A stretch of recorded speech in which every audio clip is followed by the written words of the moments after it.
They rebound really well. They play really hard. They're well coached. They're a good program. It's a good team, and I think that as long as we just take care of everything and focus on the little things, don't turn the ball over, make sure we box out, I think we'll be fine. How important is it? I mean, this is always important to knock down your shots, but against a fast-paced team,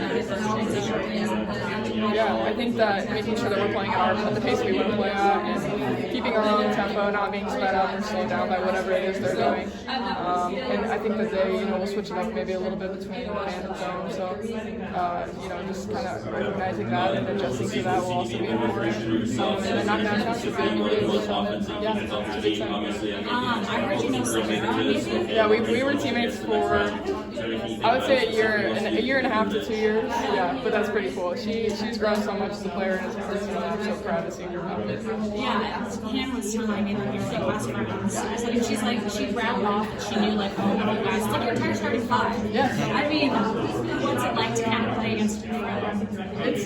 It's different, but I think it's just pretty cool. Like, and with Iowa Tech, we have kids all over the country. Like our team that year was so special, and we sent people everywhere. So it's pretty cool seeing, watching the game on TV and be like, oh yeah, I played with her. Oh, and I played with somebody on the other team too. And I mean, it was a special program, and I just think that it's neat that we're finally going to get this matchup. What makes you guys different? What makes you think that you go on the season? I think that we do have a good amount of depth. I think we're very disciplined. I also think that we just are fearless right now, and we don't really see ourselves as the underdogs, and we don't really recognize that. So I think that we could really just go out and play free and see what happens. What would a Sweet 16 mean? I mean, you talk about everything that's built up to this moment, whether it's Caitlin leaving, Kate leaving, everybody that left, Lisa Bluter retiring, and then team or people nationally just kind of assuming that you guys are going to take a step back, and then the losing streak during the season, everything that's built up to this moment. What would it mean to get to that second weekend with the Sweet 16? This season has just been a roller coaster up and down.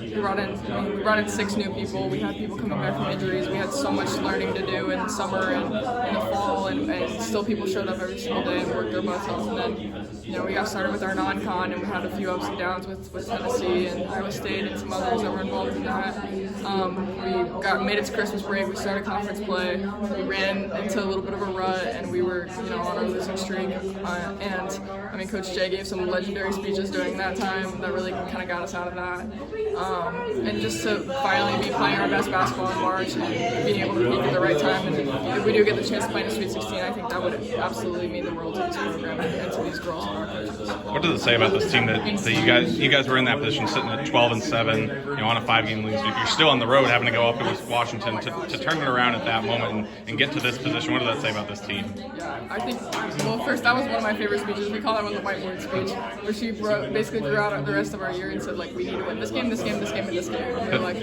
all right, we're going to try. And, we went out there, we really bonded together as a team. We started playing better, and I don't know, started clicking more, and we got to spend the most time together out there that we had all season. And so I just feel like when we came back from that, we were really bonded and really focused and ready to I don't know, end the streak and get on a run of our own, and which we did. So that was good to see. We've seen you guys go through some pretty tough second round games in Carver the last couple of years, and now that you're on the other side as kind of the underdog in this matchup, do you feel like you've learned anything from the last 2 years is kind of being able to come out and play free as the underdog? I think that the intensity and the toughness and aggressiveness will probably pick up a little bit. This is an SEC team as well, and so they do play a little differently, but I don't think that adds any more pressure to us or means that we have to play any differently, and we're just going to stick to our style and do what we do. How much does I'm assuming Oklahoma's going to have a good crowd tomorrow. You guys have played in front of the Carver crowds. You've played in front of some good road environments. Is there a big difference between a crowd cheering for you or against you? You still have to communicate, right? Yeah, personally, I don't think so. I think it's just kind of the level of loudness. Even in Carver, we still got to make sure we can yell at each other and tell each other what's up. But it is a little different on the road because you just don't know what to expect. At Carver, we know what we're going to get. I think either way, it's going to be really fun, and it's always good to have a good crowd anywhere we go, just to support women's basketball in general.